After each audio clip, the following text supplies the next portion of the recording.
All right, this is Tech Talk Radio, and boy, you're missing out. We're missing out on the good show. And Justin just said, "Get this on the air, man. This is good stuff."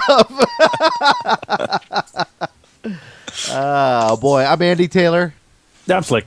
I'm Justin. And we're coming to you from the southwest of the United States. We can say that now because, let's see, Slick is in a place about, 350 miles away from here. From you? Maybe from Justin, but not from you. No, actually, you're about, 70 miles. No, 30 miles, 40 miles. How far away is that? Slick? I've even ventured to say 20 because I'm in an area called Rita Ranch in the Tucson metropolitan area, which is on the far east side of Tucson. Oh, okay. And Andy's out in Marana, which is on the far west side. Right. And I am in sunny San Diego. How is it there? Because, here in Tucson, we're dealing with 120-degree temperatures and warmth and sweat and no rain and a lot of smoke still in the air. But no, in San Diego, it's great. Woke up, had a little bit of fog this morning. Other than that, it's about 78, 79 degrees. At the beach? Every day. Yeah. Every day. Now, let me. I live like 2 miles from the beach, so. Now, somebody who lives in San Diego, do you do the attraction thing? I mean, do you go to SeaWorld? Do you get an annual pass and go to Legoland? I mean, do you do all that? Not Legoland. I've never been to Legoland. First year I did have a pass to SeaWorld. It was cool to go there a couple times, but after that, it really wasn't that good anymore. Now the zoo, we've been Diamond members of the San Diego Zoo for the past 3 years. This was the first year we did not renew because we may be moving, we may not, I don't know. Yeah. But the zoo is a lot of fun because with the zoo, you get unlimited access to the San Diego Zoo and the safari park. The safari park is a lot of fun. So, and what is that? I've never heard of that. The safari park is where they have all the large animals, the lions, the tigers, the bears, oh my.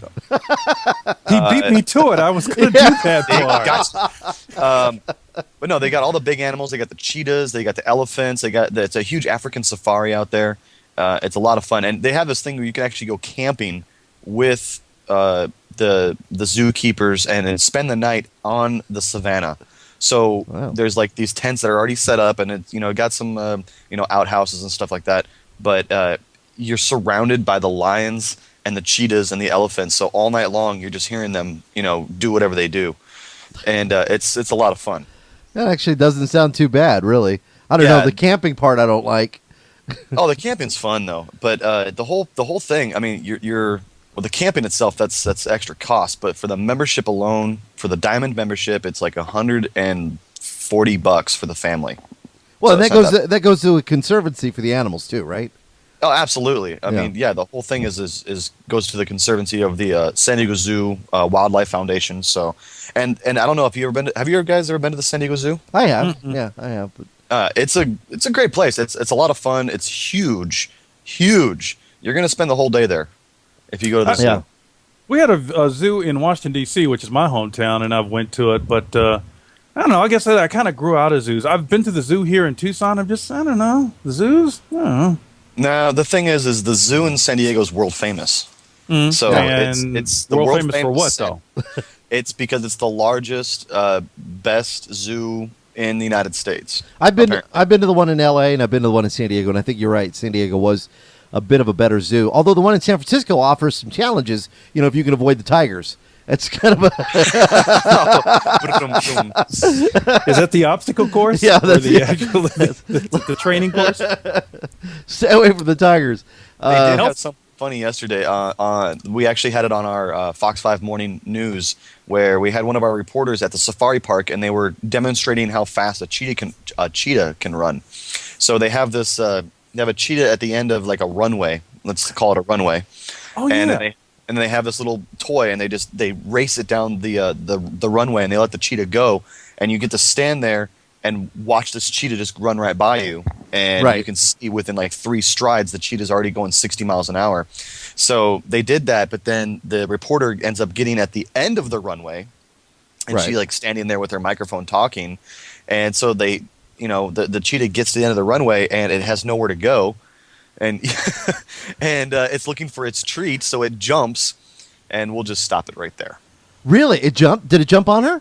No, it didn't jump on her. It jumped right at her, and she's like, "Woo!" and jump out of the way and oh my god, Yeah, it wasn't like they were jumping at her like to attack her. It was just like I had nowhere to go and I had to stop itself, That's pretty amazing. I think about this. Well, they don't have disc brakes. Yeah, right. Like an ABS system. I'm losing a paw. There are a couple of videos. Have you ever seen one of them tumble? That's kind of funny. Where they just Really? It's like they have a blowout. There's one video I actually saw where one just tumbled because it tried to stop and it couldn't stop it. It was rolling over and over. I was going to say, I think it's funny when you see somebody who probably was there on the track who says, "Oh, I could run faster than this thing." And it's just a cat. And then when that thing starts going and it goes past you going super fast, it's a whole different story, isn't it? Yeah. I think, Justin, your video went national, though. I think it's got some national press. What, the one I just told you about right now? Yeah. Yeah, I think it was, and this week, whatever day you guys released it, maybe. It was yesterday. And maybe it already has. I'd heard about it. Viral, man. Viral's that new thing. Huh, wow. Maybe. Yeah, I tell you what. Have you seen the video of the guy? There was another video this week of this guy who apparently jumped into a monkey paddock, and there was a monkey that was drowning in the water, and actually jumped in and pulled the monkey out and rescued it, or chimpanzee. I should say it's a chimpanzee. And there's video of that now on the web. It's amazing how fast this stuff gets up on the web. Yeah, it is. It's sometimes it'll be there. Maybe it'll be there for a couple of days before it latches on. But once one person sends it, another one.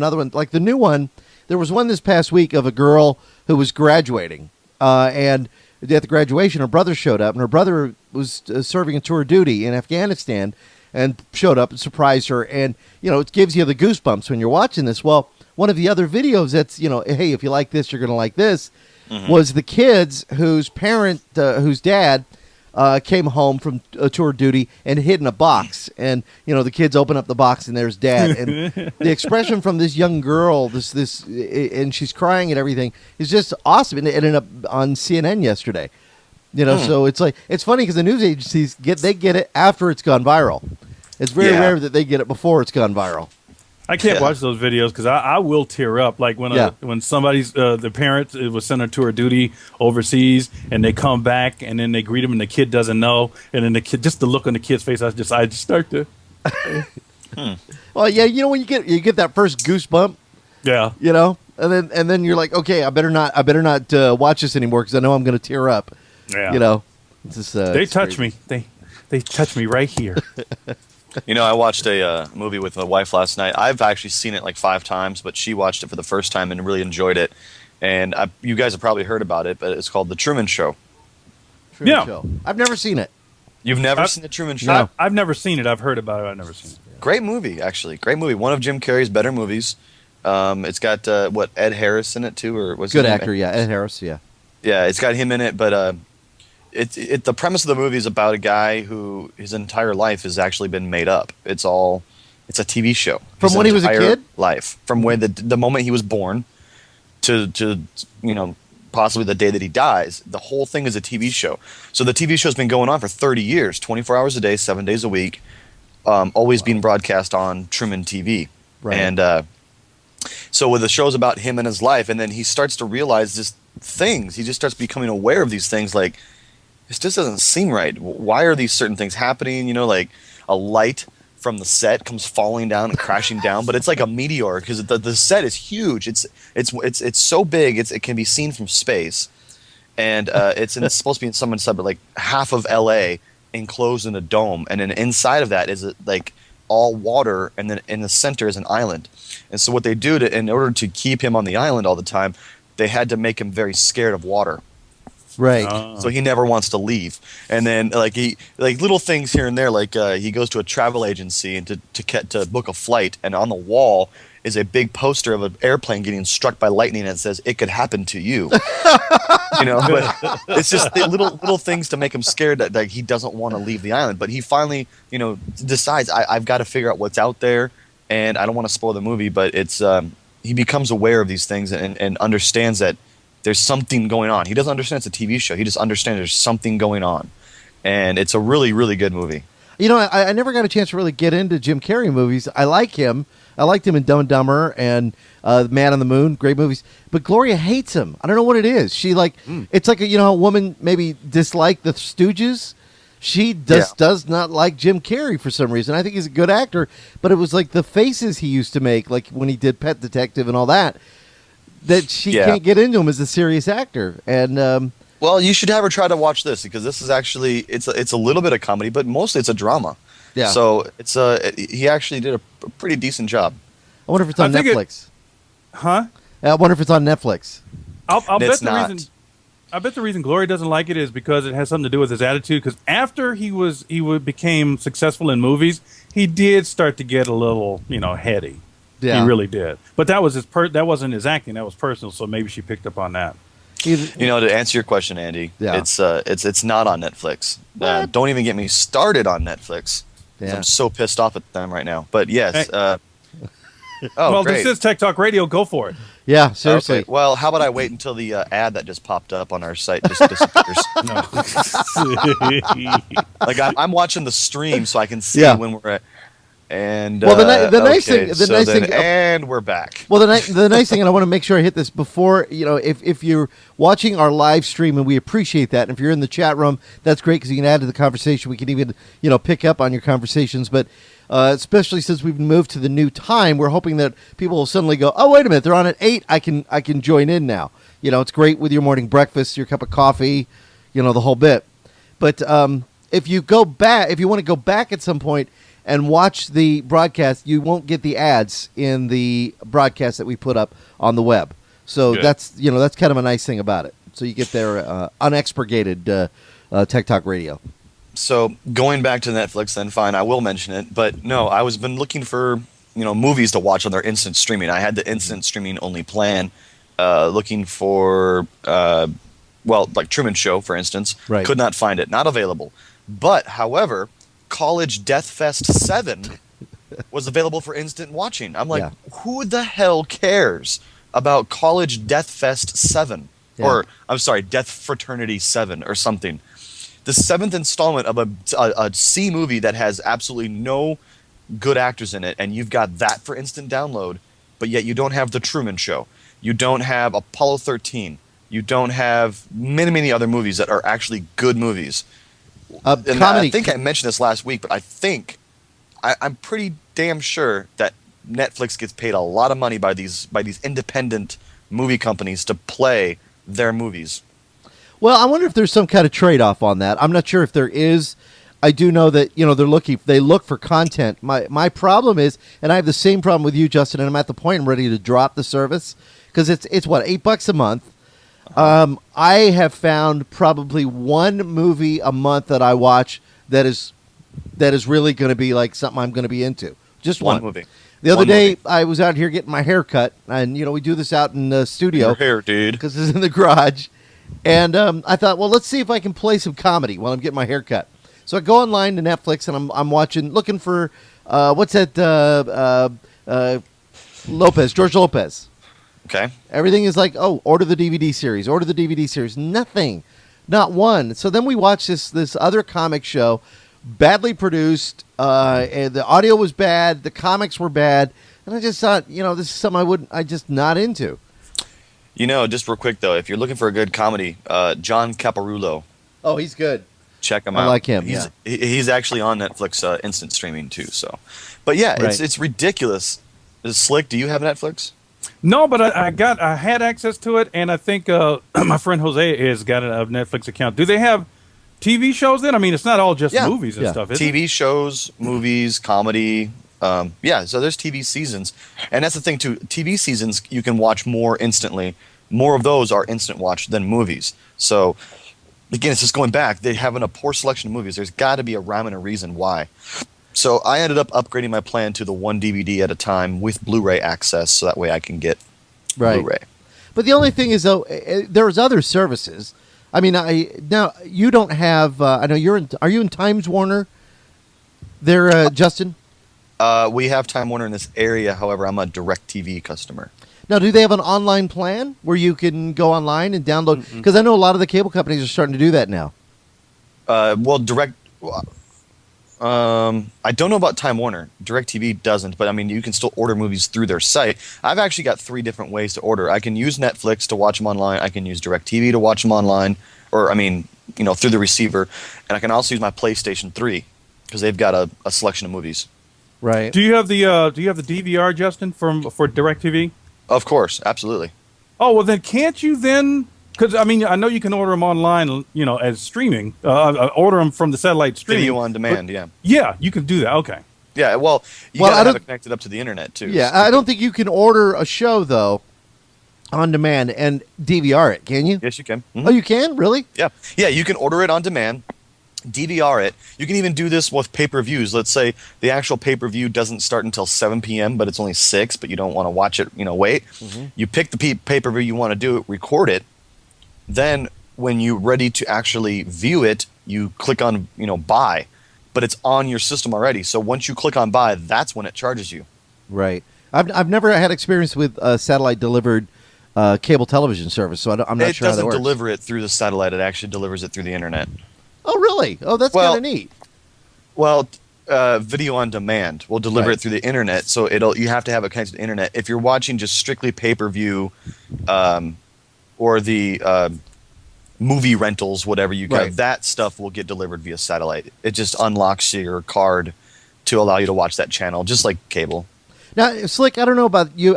Maybe you know something about this, but is Comcast changing everything to be now called Xfinity? Because, people will talk... Not that I'm aware of. Well, it's very interesting because yesterday I went to our on-demand options that we have because we kept the cable. We've dropped a lot of the services. We have the basic plus maybe a little extended pack. And the funny thing is, we don't get Science Channel, but we can go on demand and get the show how it's made, delivered on demand, even though we don't have the actual Science Channel. Just watch the shows as we want, do it that way. But we went online and we noticed that it actually says Xfinity on the screen where it used to say Comcast. Right. And I'm just wondering now if that is something we're going to start seeing where they completely go to the Xfinity name and kind of drop the whole Comcast thing, which I think would be nuts. Well, everybody knows the name Comcast. Yeah. Yeah, but I think what they're trying to do is differentiate between the parent company and NBC Universal and, all that stuff. Or either to make it easier to kind of integrate. Watch it on Xfinity rather than saying watch it on Comcast because people might think, oh, I don't have Comcast, but they can go to Xfinity.com and pay for some kind of subscription and watch the shows that way. Yeah, even the website. You know what? They may be doing that because all the websites and stuff, they've got Comcast now. They seem to be making the Comcast logo smaller and Xfinity bigger. Right. What do you think about Hulu Plus? I mean, if I'm not happy with Netflix, am I going to be happy with Hulu, or is that going to be just television? I think Hulu is just television. I don't know. I've actually never used Hulu. Yeah. Yeah, I've used some of the free Hulu. I've been watching Hill Street Blues. Oh, I love Belker. Yeah. Belker's my man. I only bit him one time. Hulu, Netflix, though, is still the reigning king of streaming media, everything. Yeah, I mean, the movie rental service, they've pretty much single-handedly, yes, you can throw the name Redbox in there, but that's kind of like the sidekick, but they pretty much single-handedly destroyed Blockbuster. Yeah. Well, Blockbuster, I think, was stupid. I just think that Blockbuster was short-sighted. They're like most radio programmers in this country. Thank you. They think, oh, nothing's going to affect us. We're okay. And they had the ability to purchase Netflix to buy them out, or to even just do the same thing they did. And they're like, nah, people want to come to our store and actually look at the movies first. And that would have been a great model. I think people might still have gotten into it, but I think we're going to find that DVD sales will probably be dropping a little, and it's not because of piracy. It's because of it's online streaming. People are just staying at home. I think we're going to see movie tickets. Same thing. Movie ticket sales are going to be dropping because people are going to go, you know what, I'll wait so I can watch it in the comfort of my home. There's nothing better than seeing a movie like Transformers or, what is one, a Super 8, seeing it on the big screen. But for a lot of the younger set, they don't care. They'll watch it on their computer. They'll watch it on their, them being able to say, hey, I'm going to watch it on my phone. They're going to be like cool with it. As long as it holds their attention. America gets fatter and fatter. Oh, he's on this health kick now. Oh, I've got to leave at 9:50 because I've got a physical training appointment. Oh, so this is how we're gonna do it? Okay, things just got real right now. Okay, here we go. This is good. Let me get some popcorn. Wait. You were giving me crap earlier about this, and you're like, "Oh, save it for the air. Save it for the air."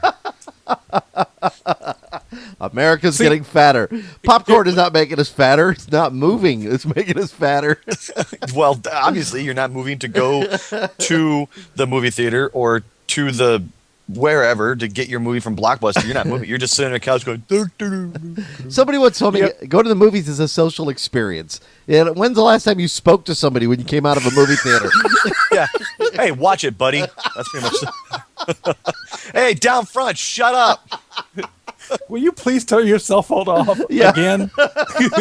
Oh, yeah, it's a social experience. All right. Hey, buddy, put out that smoke. Which is exactly why I quit going to the movie. I don't know if you saw this, though, and you find this, I think, in the Midwest or in Texas, but we're actually getting, this is the return of something, and I don't know if this is going to work, the return of the drive-in. We've got a drive-in reopening here. Yeah. Yes, there's actually one in San Diego that has a brand new drive-in. Yeah. A brand new drive-in. So now what kind of movies are they showing? Super 8, which, by the way, they said Super 8 is an amazing movie to go see at a drive-in because it's filmed in that kind of time, and you know, because it's kind of a little bit back in what the 70s or 70s, 79, right? 1979. There you go. So drive-ins were popular back then, and they got a new sound system available. So it's like you know, if you got a good sound system in your car, which I'm lucky enough to actually have, it sounds amazing. They said. So I'm actually thinking about going out there to watch it. We want to take the girls. And I know they're going to hate it. Seriously. Especially with my cracked windshield. Are we there yet? Are we there yet? The girls are going to hate it. But I wonder, you know, what's going to matter at these drive-ins is the actual, the way the structure is built. I mean, like for those of us, remember, I don't know if you ever went to a drive-in movie, Andy, in a pickup truck where you back it up. Oh, yeah. Yeah. And then you get to lay down, you bring out your lawn chairs and that kind of stuff. So I think it depends on how the whole layout is for the actual drive-in theater. Yeah. You know, they're going to have a little playground for the kids and all that kind of stuff. It's kind of different. You ever gone to a drive-in theater and woke up at a flea market? Can't say I have. That's one of Larry the Cable Guy is one of my favorite lines of his because that's happened. I remember once going to a movie. Me and my girlfriend Joyce at the time, we went and saw a movie and we both fell asleep in the car.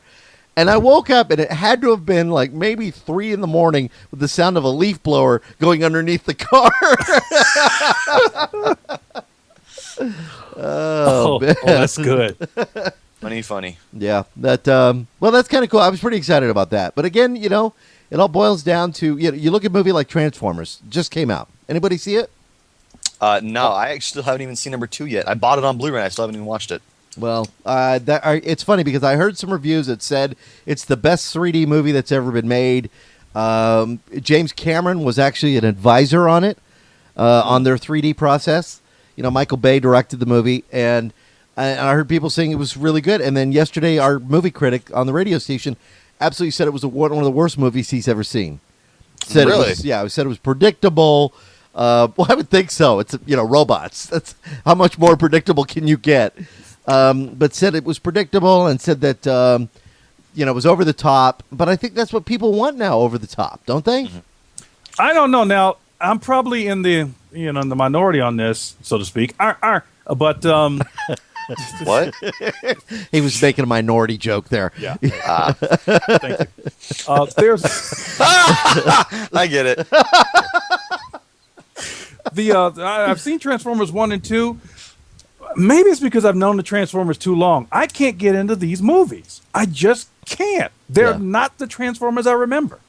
Well, I think what it is maybe that's what this guy's talking about. There's a disconnection. What's your problem? What's that? You're too old. Yeah, we just established this because I asked Justin earlier before we started the show about the Wild Wild West, the TV show. And he goes, I didn't even know it was a TV show. So then I looked up when it was actually on TV, and Justin wasn't even thought of. His dad and I must be the same age. His dad was 5 when the show came out. You're like, dude, it was on in 65 to 69. What were you at? And I'm like, I was born in 81. Oh my God! You know it's really crazy because you think of a show like Wild Wild West, and you think of like Baba Black Sheep. Robert Conrad is on Facebook, and the only reason I found him is because I just became friends on Facebook with Vera Miles. You know who that is? Great actress. She was in one of the last movies I think I saw her in was Into the Night, which John Landis directed, and I think she's a wonderful actress. And I saw her on Facebook. I thought, you know what, I'm going to request her as a friend and let her know how I appreciated her work, and I did. And then I was looking at her friends list, and like Robert Conrad is one of her friends, and so I looked at him, and I was like, oh my God, you think of how you remember them from Wild Wild West and Baba Black Sheep, and how he is now, and it's like, whoa, that's like the guy who lives next door, Yeah. Amazing. But I expected Justin to be aware of it because Wild Wild West Tech, to put the two together. What? I have no idea what you're talking about. Wait, you don't know who Robert Conrad is? Nope. Oh, that's funny. Well, that's it. All right, now I got to get a generation. whiteboard. Now I got to get a whiteboard now too. Yeah. You guys ever seen the sports show? It's Around the Horn on ESPN, but they have different national sportscasters or like sports writers, and they just talk about sports, and it's kind of like a game show where the host gives a point for each person that thinks they say something witty, but there's always one sports writer that has a whiteboard behind him, right? And he always writes these really funny. What do you call it? Idioisms or what? Just statements? Funny thoughts. Yeah, funny statements, funny thoughts on his whiteboard behind it. So I think I want to do that. I want to get a whiteboard and then every couple of minutes just erase it and put something else funny up there. I don't know. You mentioned sports and both of us went, Duh! What the sport? Oh, but guys, I do have something I wanted to tell you about sports. So when we get around to it, I got to tell you, it's tech related, but it's sports related. Well, I'm ready. Yeah, we might as well blow your wad here because we're like. Okay, hold on. I got to get the piece of paper. Just talk for a couple seconds. All right, actually, I got something we are going to show a little later on the phone on the show. Brand new phone. This is it from Sprint. Our friends over at Sprint sent this over for us in lieu of me having to send back everything that I've ever got from them. What are we still holding on to that they need to have back? Well, it's all been sent back, but I had the peel. I forgot that I had the peel, which was supposed to be sent back. I think in the first 3 weeks, and I've had it for like maybe 3 months. So I apologize to my friends at Sprint for that. But they went ahead and sent this one. Now, have you heard about this? Yes, I have. This is the Echo. And yeah. They introduced the new Evo 4 3D, which I really wanted to look at more than anything. But this is what they sent us instead, because they said a lot of people are starting to look at the Echo and see the popularity of the Echo. This is like a very thick phone. Let me show you how thick this is. I mean, compared to wow. I've got my Verizon Samsung inside, but Sprint sent us this one. It's very, very thick. But the reason it's thick, let me show you. It opens up. Yep. You see that? And a pony pops out. He was close. Okay, so here's the main screen.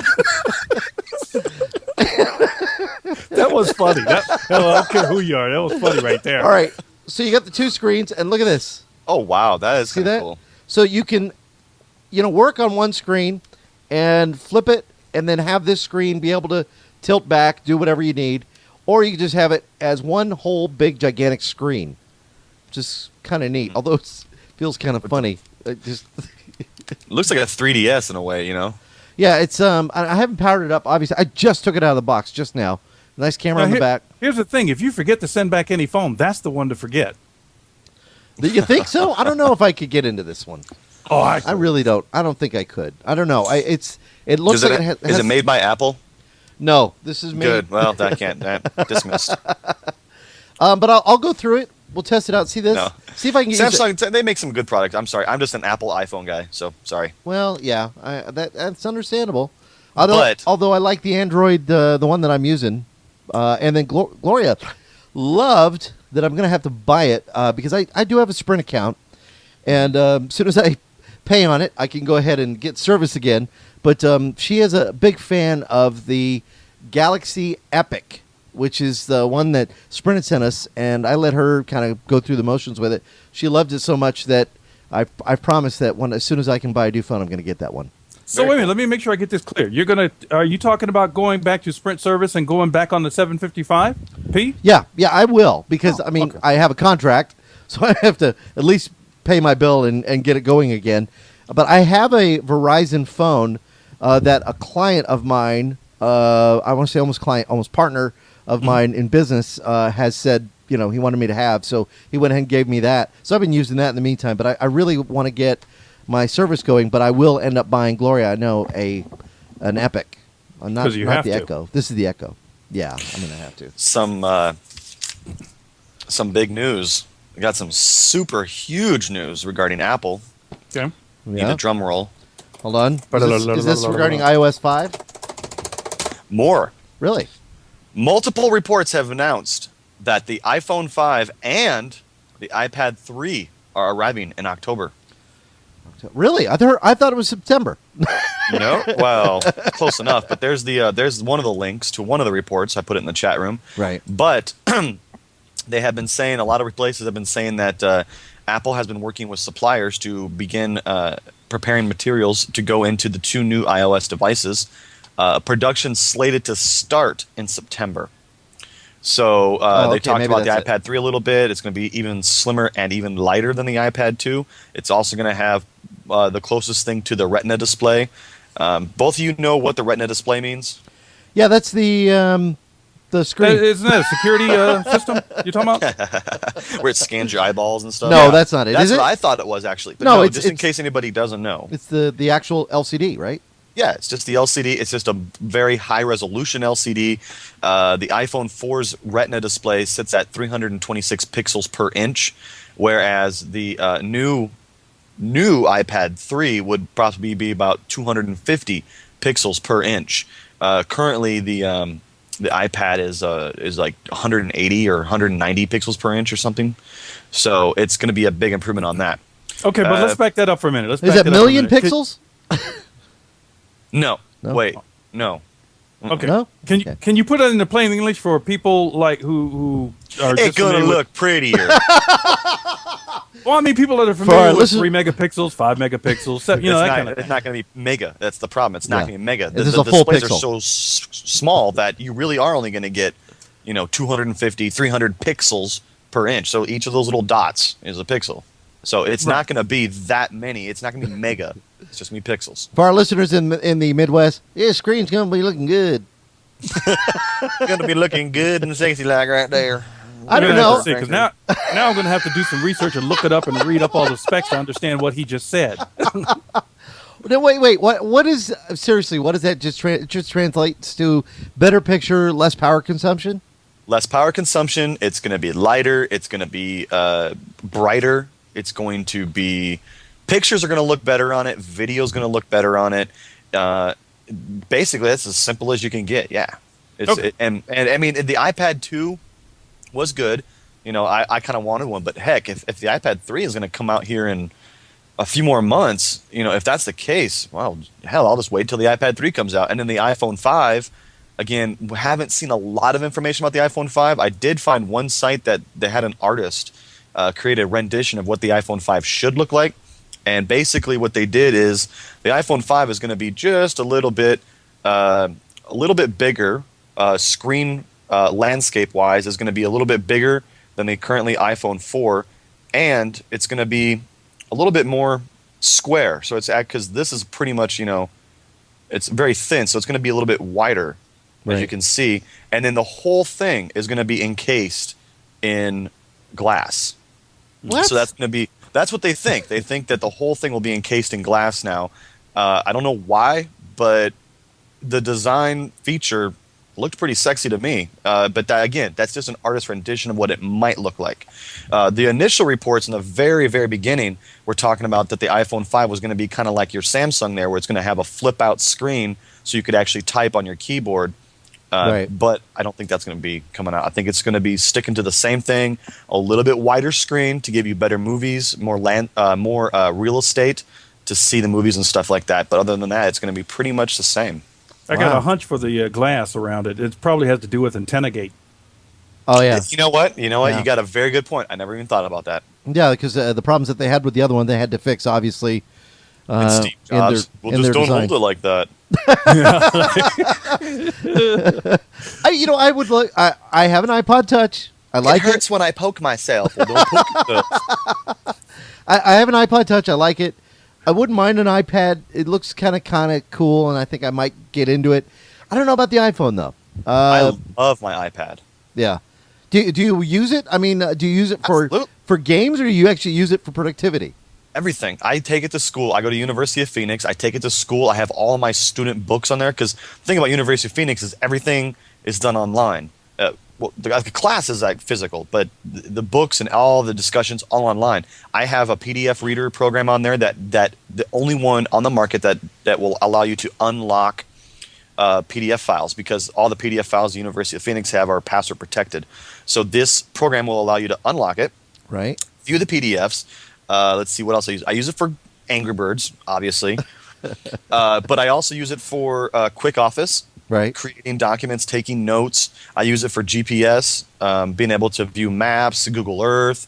I use it for everything. I've got GarageBand on there. I use it to make music. I've even got with that program. Oh my gosh, I forget the name of it, but it goes back to the 80s where the techno music, when it first was originally made, was made with these mods.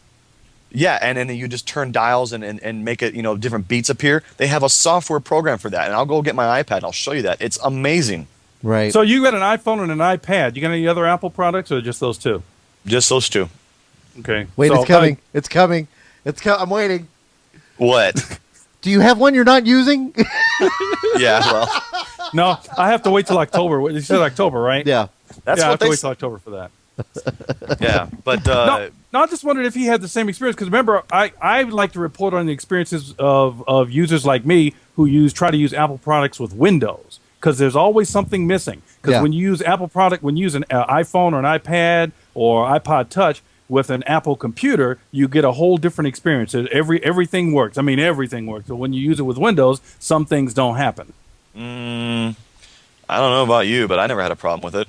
Really? I'm running Windows 7 right now, and I hook up my iPhone to the computer.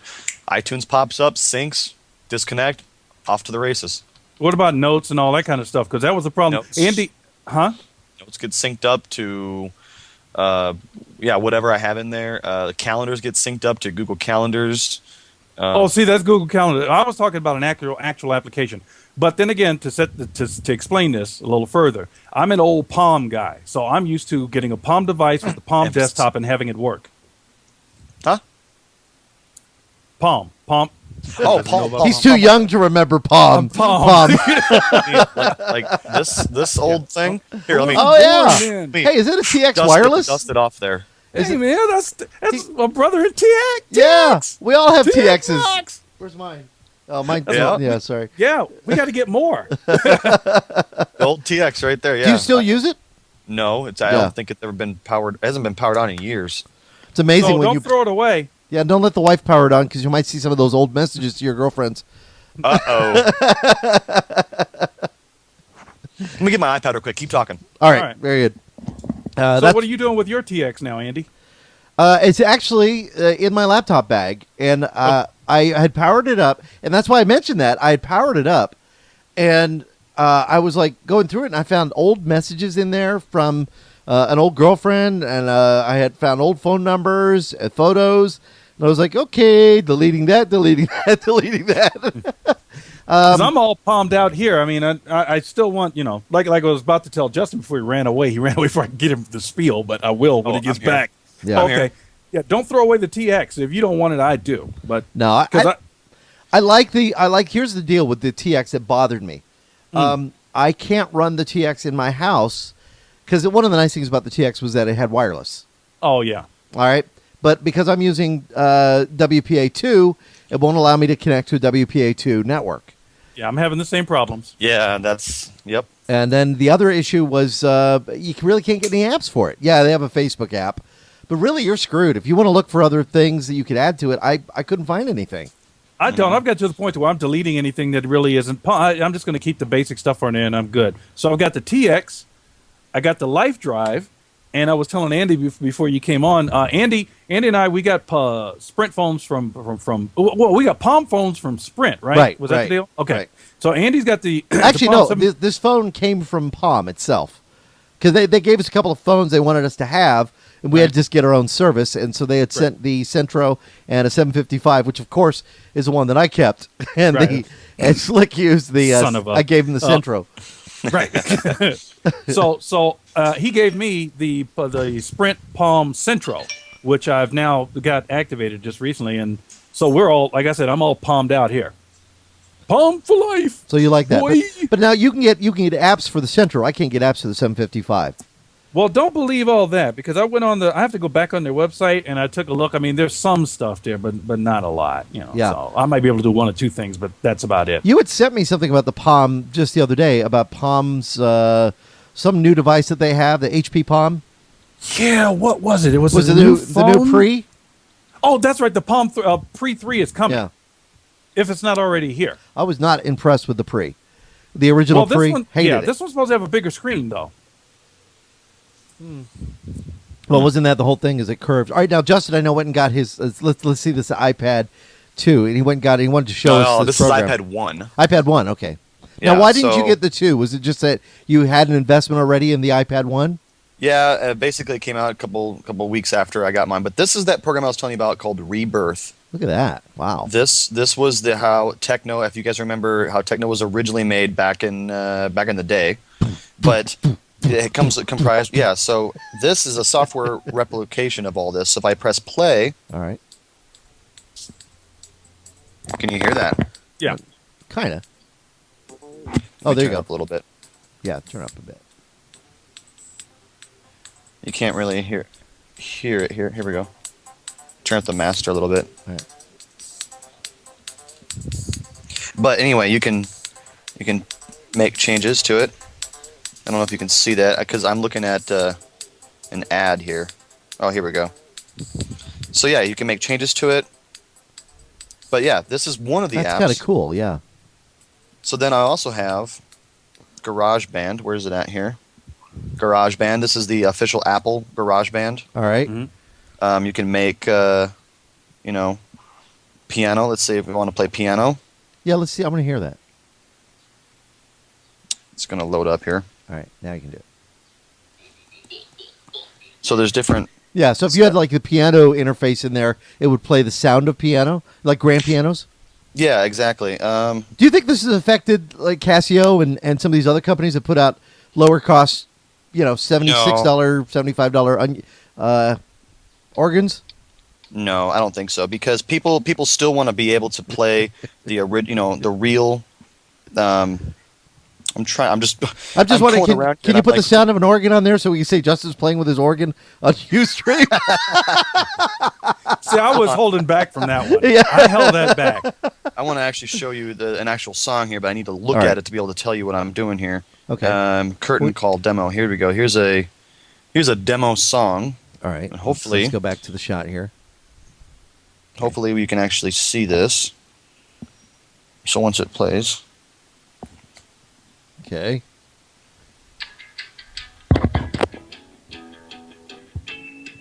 Oh, wow. Now you could take the iPad and adjust this? Yes. So go back to like instruments. Oops, you gotta stop it first. Oh. So I can go back to the instruments. I can actually play drums on this. I can do You could do the cowbell, the whole bit? yes, cowbell even. Cowbell. Mm-hmm. I mean, GarageBand, I haven't played with it too much yet, but GarageBand is actually pretty cool. I'm not sure what's going on with the shot there, but your shot, yeah, that's not Ustream, that's me, right? I don't know, but that's Hold on. you because it shows my name at the bottom of the screen, but Yeah. my picture's way up. Whoa, look at that. It wigged out, something got wigged out on our screen here. It said something about it. My AMD driver stopped responding. And I'm not Uh-oh. using AMD. Yeah, we might. I might need to. And we're back for segment number 2. Shortened segment, about 30 minutes. We'll be on to cover more stuff on technology. I'm Andy Taylor. I'm Slick. And I'm Justin. Okay, so as we... yeah, it's Justin down there. Hey. My arm's gone! All right, so we had to take a little break technically, but we are back. So what I want to know, though, is, Justin, you were going over the iPad. When we came back, you found some cool things that you wanted to share with us. I thought we should do that. Yeah, so there was just the GarageBand. I was just talking about the GarageBand here. And there's one other feature on the GarageBand. It's the smart drums. So with this, you've got a little trackpad, and you can just drag stuff over to where you want it to go. And wow. And then it creates a song. You know, this is great. That's great for people who do, video and everything else, because finding your own copyright-free music can be real difficult. You should just create your own. Yep. You just drag things around and make it. So that's what GarageBand. It's a great app. It's only $4.99. $499? $4.99. Oh, thank you. Wow. $499. I don't think I'd be buying that. But no, there's other things too. I mean, but also on there, I've got Netflix, as you can see here. Netflix. How's the streaming look like on Netflix? Hey, great if I can find something to stream. Right. Like as we were talking earlier. Let's see what else I got. Marvel Comics. I can actually view Marvel Comics on here. Pocket Cloud, which is a VNC application. Words with Friends. Banner. Oh, you do Words with Friends? Yeah, of course I do. Cool. Let's see here. There's other applications. I don't know. We can go over some other time in the future, but I don't want to take up all the time here. That's kind of neat, though. What about somebody who wants a video edit? Do you have iMovie on that? I do not. They do sell iMovie, but right. I don't have it actually. Which is a good time, because I know, Slick, you wanted to talk a little bit about some news this week that I was very interested in, and I've been kind of talking to some fellow filmmakers about it. Is the whole Final Cut and the big debacle that's kind of happened with that? Yeah, I won't go into a whole lot of detail about it. I wanted to get your opinion on it, being that you do a lot of video editing stuff. Like, how about you, Justin? Do you do a lot of video? Or, I mean, I know you work at a TV station, but do you do editing and all that, or what? I personally don't, but yeah, the TV station, we use Final Cut Pro all the time, yeah. I would think they might use Avid as well, or Avid, or whatever you call it, too. That's like kind of the Ipsos standard. We used to. Yeah.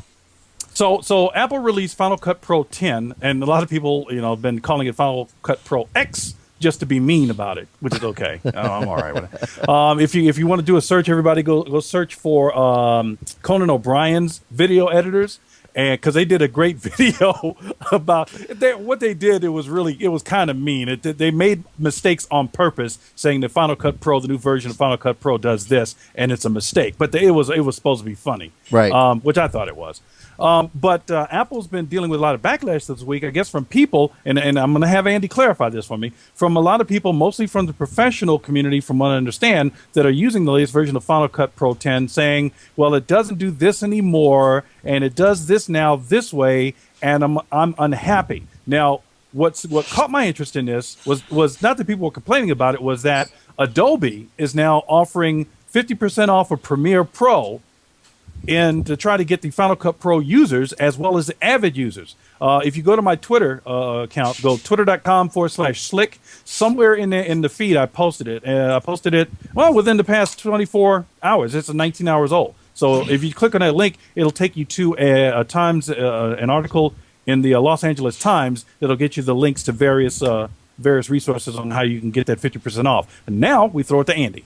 Well, all right. I so also just posted a link to the actual commercial you're just talking about with Conan O'Brien in the chat room. Well, as far as my concern when it comes to this is, when you have a product that people use on a day-to-day basis, such as Final Cut or Avid's software or Premiere, or even Sony Vegas, which is still a very popular and viable program as well. When you have a program that people use on a day-to-day basis and you throw a learning curve at them, or you throw something in there that's good, but it changes the way you've been doing other things that are the basics, that's going to get people upset. The other thing is that backwards compatibility. That's been, from what I've talked to, a lot of my friends that do video and whatnot, that has been like one of the things that has really kind of irked them. Now, a lot of the Apple diehards are saying, no, it's coming. They're going to have this capability. It's coming. Why they didn't have that at start makes you really, really kind of wonder. But the ability with popular programs like Vegas and with Premiere is that I can edit something and say, previous version, say Premiere 3 or whatever. All right? I can edit and I create what's called a kind of a save sheet. And it takes all my shots, takes all my edits, and it saves them. So if I have to go back and fix something, adjust some audio, sweeten something, maybe add a couple of shots in, because these projects sometimes take more than 6 months. They'll take a year and a half. Sometimes filmmakers work a couple years on their projects, right? But they upgrade along the way. Well, if suddenly I have this new version of Final Cut 10, and I can't open up something I've edited in prior versions to sweeten it up or fix it, I'm kind of screwed. And the funny thing is Adobe just announced because they've now got Adobe Premiere, the Creative Suite for the Mac. So so Apple's got some competition here that now you can edit with Premiere Pro, which if you put them side by side, now I haven't used Final Cut in a while, but I have used it. But if you put those programs side by side, at least in the last version I looked at, it was somewhat identical. I mean, you look at the bins, you look at the same layout. I mean, it was very familiar to me looking at both of them. They probably do that for a reason. But Adobe put out an announcement this week that you could open prior Final Cut XML shots list with Adobe. So, they were kind of, I don't know if they were rubbing salt in the wound, but they're saying, hey, listen, come to Adobe. We've made it so you can import your footage. And you can work Red Camera. You can work DSLR. You can work, whichever your processor you're using as a filmmaker to try and get filmmakers to look at the Adobe product and say, listen, we've got a good product over here. And I do love the product. I use it every day. I use it as a regular basis. I don't use Final Cut. If I had access to a Mac, maybe I would. Maybe I would use it. But considering some of the issues that I've heard, I'm okay with Premiere Pro right now. Okay, a couple questions. Now, Adobe Premiere Pro, Final Cut Pro, and Avid, they're primarily products for professional users. Am I correct? Yes. However, don't forget Vegas. Don't forget Vegas, though. That's a professional user part. Okay. The only reason I didn't mention Vegas, everyone, and it's slipping my mind, is because it wasn't in my post. I'm looking at the notes from my post on Twitter. Okay, so those let's say those three products, Adobe Premiere Pro, and those other three. Okay, so there seems to be a lot of just regular people that use these products as well. Correct? Maybe. I mean, churches could use them. Industrial organizations could use them. Web developers use them. I mean, not just television studios or filmmakers. They'll use them as well. Okay. But do they have the license for them? Yeah. My last question on this would be this, to you, just an opinion. Because I suspect that this could be a chance for people to have an excuse to bail on Apple hardware for multimedia, go to a Windows platform using Adobe Premiere Pro. I mean, if Adobe can lure them over and get them on the hardware that everybody's using, this would be the time to do it, right? Well, maybe. I mean, it depends. I mean, is a production house going to drop? Not all video producers are going to be using, the iMac. They're going to be using, Quadras, the big systems. Are they going to drop that in favor of going to a PC? I doubt it. Would they adopt to spend less money on a PC that is custom built for that purpose? The best sound card, the best video graphics card, using NVIDIA, using the NVIDIA chipset now with with Premiere Pro. You have some other benefits there versus using the ATI cards. But will they change and maybe say, all right, let's invest $1,000 into a PC or $1,500 into a really top end PC running Windows 7 64 and run the 64-bit of Premiere Pro and benefit that way and give it a try. Well, again, you have that learning curve. Not everything is certainly the same. If you do the Creative Suite, you have, oh my gosh, the Master Suite. You've got web. If you do the production suite, you've got Adobe Audition 5.5. You've got Flash. You can render to that capability, which you don't have, from what I understand, in Final Cut. You have all these other options you have right in the box. Now, most Apple users would do H.264 anyway, so in all fairness, but just something to think about. Well, now you mentioned $1,500. Now, in my mind, just a quick conversation here. In my mind, when I'm thinking of a high-end PC for anything, whether it be gaming or production or whatever, I'm thinking $5,000. Here's why. No. I actually have spent $3,500 on a computer. It was a notebook computer. Sure. I had the money, and I decided to get the best I could get that would last me as long as I could get it to last me. And did it? It did. Actually, it still works. Yeah. It still works. As a doorstop. Back in the day. No, I mean, it's got, I'm trying to remember what I got on it. I think I've actually got Windows XP running on it. But this is from, I mean, at the time, it was the best you could get. 64 megabytes of RAM. Stop. All right. 10 gigabyte hard drive and a DVD player.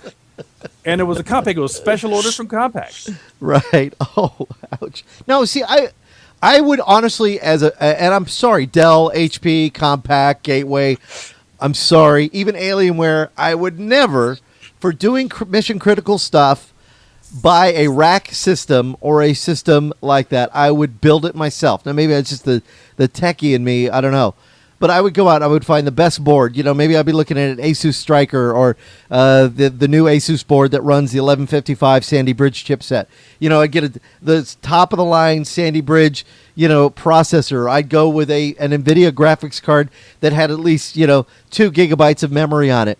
I'd do an excellent sound card with very, very minimal.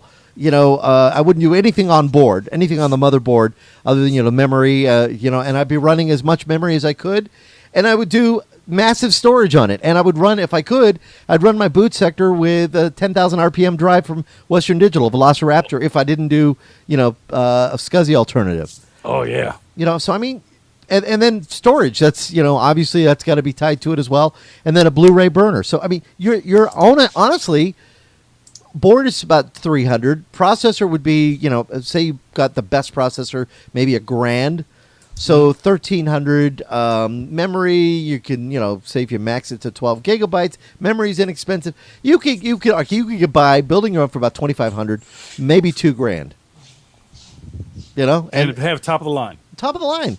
Yeah, top of the about line. $2,000. Yeah, but you're still gonna have to go out and buy the software. That's the thing. Yeah. Remember, the software is going to set you back a bit. But now, like we talked last week, you can do the monthly. So, say you decide, I want to go ahead and just do the subscription to Adobe. I can go online. You can't do that with Apple. You can do that with Adobe. You go online and say, listen, I need the Creative Suite. I want to pay X amount of dollars per month, $8, $10, whatever, and have access to this program to use it for something that I'm working on. Maybe you hire a couple video editors who know their stuff, but you don't want to buy more licenses, so you get a couple of PCs built for them. They're working in your shop, and you're paying $8 a month for their machines. When the project's done, you stop. You're done. You don't have any long-term obligations until you get another job, and then you again, fit those PCs with that license. Ooh, great point. I may have to take up video editing. That's a great point. That's there's amazing. A lot of That's right. There's a lot of future in porn editing. That's as opposed to shooting it. I get you. I hear what you're saying. Yeah, being in front of the camera, I should now get back to the. I hear what you're saying. Yeah. So I don't know. I think this is a ripe opportunity for Adobe, but you have to face the realization that if companies have invested, a few grand into the hardware, maybe that's why Apple, the price for their products is rather high. But once they've invested that, they're not going to go. I mean, I don't see, Justin, do you see the TV station ever saying, well, let's just go PC? No, absolutely not. No.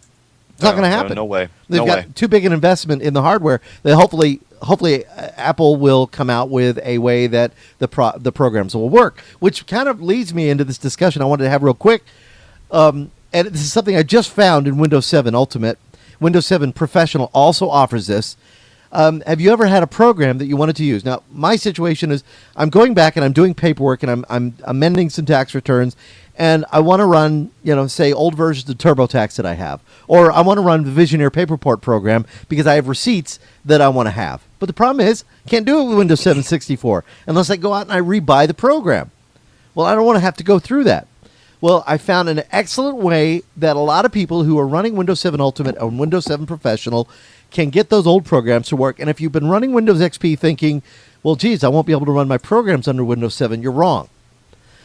Windows 7 has a feature in it called Virtual PC. And now, and what this Virtual PC is very similar to other programs that are in the market. VMware is one of them, where it allows you to run other platforms on an operating system. Vis-a-vis, if I wanted to run an Apple OS, or I wanted to run a Windows OS on an Apple platform rather than using Boot Camp, VMware is one of the programs you use. Parallels is the other. If you want to run Linux on a PC box, you could run VMware to help you do it. Well, now Windows Virtual PC, which is a free download to people who hold licenses for Windows 7 Ultimate and Windows 7 Professional, will download, and then you can download a free copy of Windows XP Service Pack 3 for the Virtual PC, which will plug right into your Virtual PC. And then what you do is you have an option. You can click on a little link that's on your start bar. It says Start Windows XP mode, and basically a screen will open up, and there is Windows XP. And there's very little setup required. Now, Microsoft doesn't make it that easy that if you don't know what you're doing, how to find it, etc., and you might have to, maybe call a computer guy in to have him help you with it. But once you get it running, you can open up that Windows XP mode and install your programs directly into that. You have access to the network. You have access to your other drives that are in your system. Access to printers. Everything you have with your Windows 7, you have with your Windows XP in Virtual PC mode. You can play your old games, etc. How big of a difference is this from, at least what I believe I'm familiar with, where you right-click on an icon and probably Windows Vista, and you choose run as whatever. Right. You're running compatibility mode. And generally what you're going to do is every time you run the program, you're going to get some kind of pop-up that say, it'll allow this to make changes to your computer because you're running in a different mode. That you're going to deal with. I want to say it's really not that much different. However, you get the full interface, the full Windows XP experience running in Virtual PC. So if you want to have all of those features that you had with Windows XP, running games, everything, you could basically just open it to a full screen, and it's just like you're running on XP. Do all the programs you want, everything. So it's not like you're doing each individual icon and running in XP mode. You're actually running an XP interface on it. Okay. So I think it's going to take some organization. Maybe that's the word, for you to be able to get the most out of it, but it is something that you have available to you right under the box. So if you've been holding back, thinking, think about this: the added memory, the added benefit, 64-bit operating. If you run Photoshop, you run Premiere, you can get the full 64-bit experience by running this. If your PC will support it, running Windows 7 64 Ultimate or Professional, and then you have the ability to run Windows XP in it as well. Name a program you had a problem with that you had to run like this. Visioneer Paperport, earlier version. QuickBooks 2006, I think is what I had, or 2004. So 2006 would not install on Windows 7? It finally got it installed, and I could run it in compatibility mode, but every time I started, it would say, hey, it wants to make changes to your system, blah, blah, blah.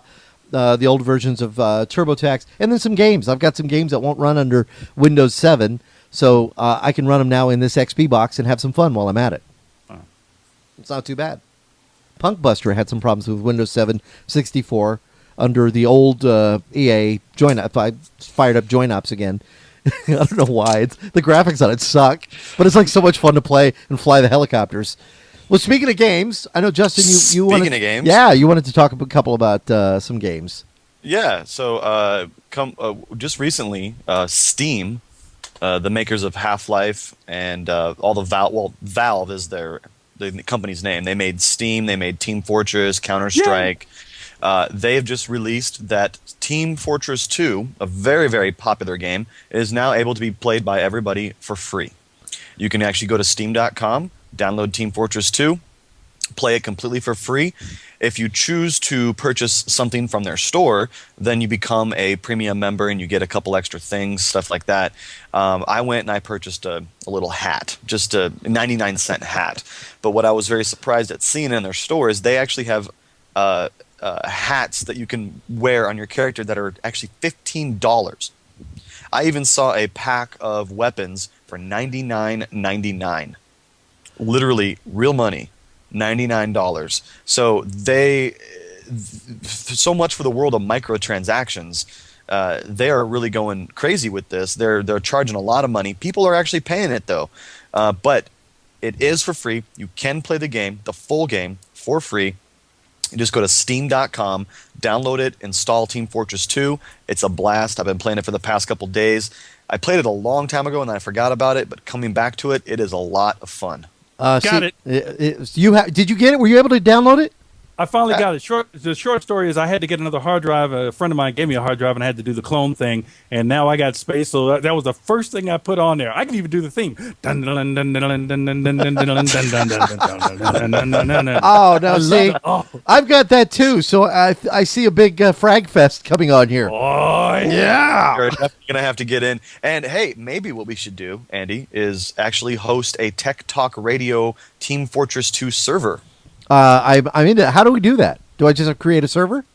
I've got enough. Well, you can actually get a dedicated server. I'm sure if your internet connection at home is good enough, you can just create your own server. Or there's companies out there that you can rent servers from. They will give you a dedicated server, 24 hours of uptime. They give you admin access to it, and what they do is they charge you based on how many user-player slots. Right. So for 5 players, it may cost $10 a month. If for 20 players, it may cost you $15 a month or something. But you get a dedicated server that'll show up in the list of servers under Team Fortress 2, and then we could get in and play whenever we want. See, I like that because I was thinking about dropping. If I drop Netflix and I drop my Usenet subscription fees, I could go ahead and just put that all into our own server. And now, could we have awesome. Could we have it play multiple games too? Because I've got Medal of Honor, I'm going to get Call of Duty. I know that. Yeah, there's more servers out there that will do that. I mean, the companies will do that. If you want one dedicated server, but it's going to run multiple things, it's going to cost you more though, because you're going to have to get a premium server. But it's been years actually since I've looked into hosting my own server. I think the last one I actually purchased to host was Return to Castle Wolfenstein. I actually paid money to get a server on that. So it's been a while, but I know the way they do things. So you're definitely going to want to Google it, try to find out some server hosting sites and see how they do it, but I'm pretty sure it's possible. Have you done that? Have you fired up old games like Wolfenstein, the Return one? That's not the original Wolfenstein, but have you done that? Fired up some of these titles and said, "Wow, this game was actually pretty good. It was fun to play," and you play it again. Team Fortress 2. That's it. That's been one of them. Yeah, that's pretty much it. I really haven't actually. I really haven't actually got any more games left. All my old games, I've gotten rid of the discs for them. So yeah, no. But every once in a while I get the urge to pop in Postal 2. That's always a fun game. Now that's kind of the cool thing, though, isn't it? With Steam, is you can store your games within the Steam network. So if you are at you're somewhere else and maybe you lost the disc or whatever, and nobody else is using your ID, you could basically play that, right? Well, absolutely. When I first installed Steam and I popped it open, it said, "What game do you want to install? Half-Life, Half-Life 2, Half-Life 2 Orange Box, or Counter-Strike?" And I'm like, wait a second, what? And I forgot that years ago I had purchased Half-Life, Half-Life 2, and Counter-Strike. So then I'm like, wow, okay, I could actually pop in Counter-Strike if I wanted. But I wanted to try Team Fortress 2 because Counter-Strike is a little bit more of a military first-person shooter. It's still got a pretty big following, whereas Team Fortress 2, while it is a shoot 'em up game, first-person shooter, it's fun. It's fun for all ages. Yeah, it is. Slick likes that game. Now, have you played it all, Slick? Have you been playing, or you just kind of got it installed and just having some fun with it? I got it installed, fired it up. I moved around a little bit within it, and I figured I want to practice. I want to be good at this one. This is one of the games I want to be good at. That and Crisis. So I want to be good at this one. Plus, we've been busy at the shop and at the computer shop, stuff like that. So that's been keeping me away. But no, I can't wait to lock the doors, get people away from me, leave me alone for the day. Let me just. Oh yeah, I've been watching the videos and stuff though. I've been keeping up on the characters. Love the characters. Yeah, they're very cool characters. Who's your favorite? What is your favorite load there on Justin when you play it? Team Fortress 2? Yeah. I personally like either the engineer or the demo man. The demo man for certain maps because a lot of the opposing team will get into one little area and they're trying to fit through the door and you just keep launching grenades and just blow them all up. The engineer, I like him because he can build gain points and by building things such as dispensing points and teleporters, and he doesn't actually have to be on the front lines. The ones I can't stand the soldier. You know, you think the soldier would be the basic class. They would have a gun. No, they have a rocket launcher. Yeah. So it doesn't really make sense to me. So I don't like that. I do like the medic. The medic's pretty cool, and the engineer and the demo man. How about you, Slick? I've been sticking with the soldier because I was reading some strategy about the game, and they're saying if you want to get a well-rounded approach to the game, start with the soldier.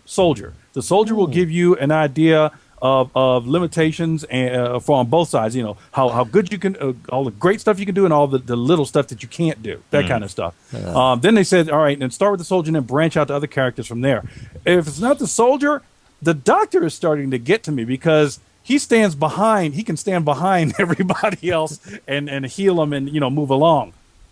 We actually had a game where I was playing where we had 5 medics and 1 heavy. The medic was healing the heavy. The medic was healing the other medic was healing the other medic, and the other medic was healing the other medic. So it was like a chain reaction going through, and it was just a heavy guy just standing there, just blowing everybody away, and it was kind of cool to see that. Nice. I like think about that. I like the guy who can go invisible. The spy. Yeah, the spy's pretty cool if he's done right. If you get found though, it can be a quick death. Yes, very very quick because he has no armor. I will look into the server thing. Maybe we put a link up on our website once we do. Sure. And then I'm going to say that. I was going to say that. Yeah, that'd be great to do. All right. Also, I know we were going to try and get you a PS3 version of Cars 2, which just came out on for the PC. We got an Xbox version and a PC version. But we haven't got the PS3 version of that, so I'm not sure how we're going to do that. But we are working on some new titles that are going to be coming out. Especially, I think the one everybody's excited about is going to be the Call of Duty, the next one. Yeah, that's going to be a pretty big one. Also, coming up in November, you've got Elder Scrolls V Skyrim, which is supposed to be the most anticipated game of the past 3 years since Oblivion came out. Right. Skyrim it's an RPG, first-person RPG game. Great game, huge game, beautiful landscapes, beautiful characters, beautiful dialogue. It's just a great game. So if you're into RPGs, definitely check out Skyrim. Do you still have Command & Conquer? I do somewhere. It's probably in one of my boxes or whatever. We need to get a strategy game the three of us can attack each other with. I think Command & Conquer would be fun. The three of us playing Command & Conquer. Yeah. Or get a StarCraft 2. Oh yeah, we need to get that. Is that already out? Did it come out? Dude, it's been out for like 6 months. I haven't gotten it yet, so I need to go out. Yeah, I don't even know if my computer can run it. Yeah. All right. Well, I know. Speaking of running, if we keep you delayed, you're going to have one more thing. Yeah. All right. Got one more thing to give you, and then I do got to bounce. But it is that time of year again, coming up very soon. Fantasy football season. Oh, come on, Andy. What's that? You don't like fantasy football? No, it takes too much time. I like football, but it does not take time at all. I don't know. What do you think, Slick? It's a little too much time for me. I don't understand the whole fun behind it. I mean, a lot of people are involved in it, but why? Yeah. I'll tell you why. Because one of the best reasons why is to think of team names, and I came up with a list of team names that just really take the bar and just raise the bar. All right. A couple of these, I'm going to have to take a couple of them out because it's a family show. But no, leave those in. Leave those in. Okay, all right. Hey, you're giving me permission. I'm going to do it. All right. So these are just a few of the team names here. Keep in mind. Okay, one of them: multiple scoregasms, Romosexual tendencies, Favre dollar footlong. I like that. Now, see, the thing to remember here is you're using names of players within the name of the team. So if they don't know football, they're not going to get it. True. Favre being Brett Favre. Yes. This one right here is kind of a bad one, but I smiled a little bit about it. Fourth Down syndrome. It's a barber for my bush, Reggie Bush. Just a trim. Yeah, just blood, a little sweat, trim, beers. as they say. Yeah. Can you make it heart-shaped? Here's another one: blood, sweat, and beers. Now that's a great name. Yeah. This is my team name. Or no, I'm sorry. This is my team name. Fourth and drunk. That's good. And in my league name, now this one, after all these ones I've ever done, and I've told everybody, this is the one that people just start laughing so hard at. This is my league name: Kibbles and Vicks. I get it. Which is timely, which is newsworthy. It is newsworthy because Michael Vick being the dog abuser Nike, and everything, and then bringing got him Kibbles back. and Bits, the dog food, put them together, Kibbles and Vicks. Oh, yeah, man. got 2 Mannings, 1 cup. Oh my! Oh, anybody that really gets that one is. I don't get it. Mark Sanchez, the quarterback. Yeah. Here's one called Mark's Dirty Sanchez. What did you put in his helmet? A reference to the old coach. Get off my Ditka. That's good. I mean, Ditka. The guns of Hockley, referee Hockley with the huge, massive guns. Yeah. And of course the Cleveland Steamers. So that's what makes fantasy football so much fun. Wait, which ones did you leave out to be a family show? Show me your TDs for touchdowns. We could have gotten away with that one. Okay. That's great. Well, no, I kind of didn't leave them out because you told me go ahead and do it. So I don't think you left any out. I didn't really leave any out. That's good. That's pretty much it. But yeah, there's a lot of them. Those are my favorites. Bravo. All right, so you don't have to run laps. So what's the deal if you're late for your physical training? You have to run a lap for every minute you're late? Every minute I'm late with my personal trainer, I got to run a lap or 2 laps around a field. Two it's not laps? a big field, just a little thing. But it keeps you motivated, so I can't be late. So you can only do half a lap here, Justin, because it's going to be already. It's like 103. Yeah, that's exactly. I don't work outside. When I was in Tucson, it would be in a gym, but here it's a little warm. But it's the sun that gets you. So we're gonna see how it goes. It's been a while since I worked out. So Awesome. I want to remind our Tucson listeners, or actually listeners in the Southwest that deal with lightning and thunder, that if you are not protected and you're plugging your laptops directly into the wall outlet, you're nuts. Get some kind of a surge protection on your system that will protect a spike of electricity. Also, if an electric storm comes in, unplug that laptop and get that away from the electrical outlet. Your PCs, well, make sure they're protected.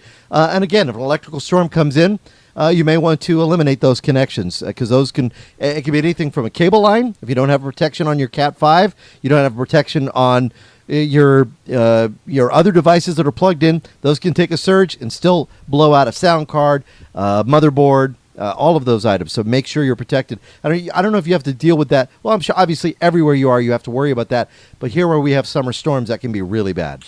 absolutely, and you're not just talking about computers there. You really should be talking about all electronics. Your TV, your stereo, your DVR from your cable company. Yeah. Again, it can travel down the power line. It can travel down the Ethernet cable. It can even travel down the cable line. So all electronics, unplug them, get rid of, turn them off during a storm. Yeah. And if you see a storm's coming, just get off your computer. There's no reason to be on it and tweet. We've got a storm coming. Tweet from your mobile phone if that's what you're going to do. Yeah, shut down the electronics. Go take a shower. Yeah, there you go. Oh, yeah, that's Take a shower. Don't go take a shower. Don't do that. There you go. All right. Well, that's it for Tech Talk Radio. We'll be back next week with more. Have a wonderful 4th of July. Are you doing fireworks in San Diego? Yeah, we've actually, the station I work for has a huge party downtown. It's called the Big Bay Boom. And it's put on a huge fireworks show, 5 locations downtown on the San Diego Bay. And we're actually going to be covering it, showing it live on our TV station from 9 to 9:30. So that's going to be a big event in San Diego every year. I'm actually going down to watch the fireworks. I'm not going to be representing Fox 5 at that time. I'll be representing Miller Lite. So, but I should have a good time regardless. Awesome. Repping the light. All right, everybody, have a good time. Slick, you have a good one, and we'll talk to you next week on more of Tech Happy Talk. 4th. Tech Talk Radio. Take care. Bye. All right, see you guys.